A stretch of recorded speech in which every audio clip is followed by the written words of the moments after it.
that steps up. It's adding color to the painting.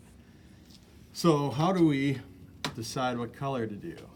Sorry about that. This, no problem. This sketch here frees you up from needing to worry about color. So you can choose whatever color you want as long as it's that right value. So this painting could all be done in pink, let's say, as long as it's the right darkness and lightness of pink. I'm not going to do it in pink. It's not what I would choose, but you could do it that way. It could be done in earth tones or vibrant primaries or whatever. So we have freedom there, but let's make it somewhat realistic just to stay on that page here. So now I didn't paint number 1 here. I went around it.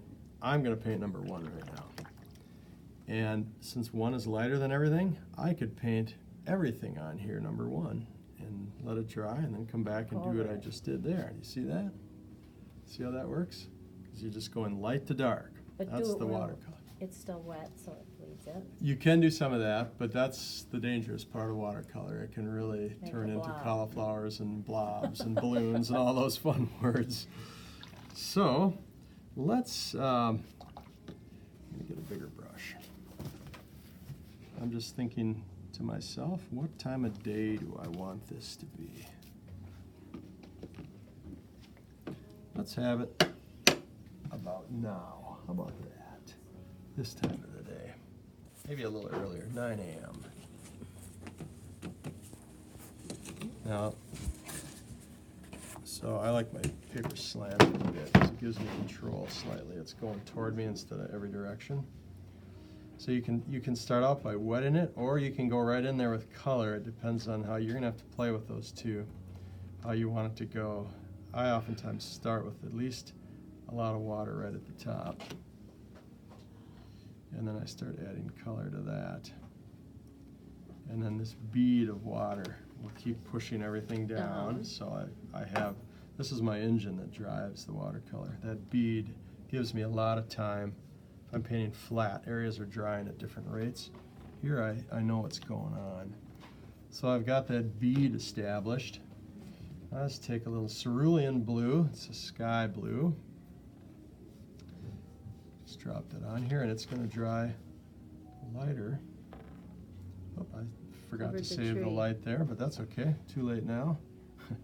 I can go right over this tree to there and save the white edge, because this is... Gonna go over it darker. Yeah, that's it. Okay. And so then as we keep moving here with this,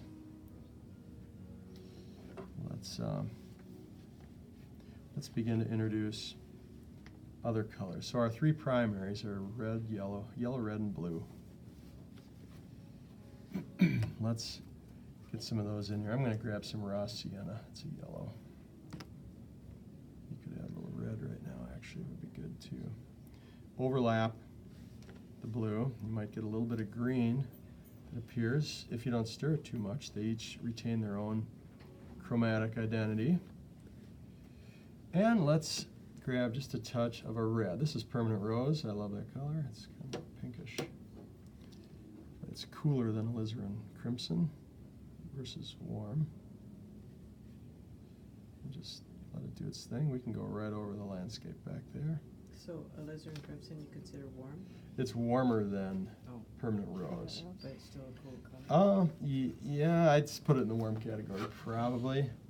It's not as warm as Cadmium Red, which is that one there. Are you painting on dry now? This is on dry, but that bead is kind of Rolling down. running my engine here. Let's just overlap a little. That looks kind of nice in the sky there. All right, and we can come down the trees with some of this color. Let's get some blue. I'm going to switch to a Cobalt Blue. It doesn't matter because we got our values we're looking at.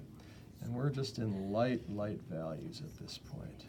A little bit of Cobalt, a little of this. A touch of Permanent Rose. And too much stirring is going to make that brown, which it just did.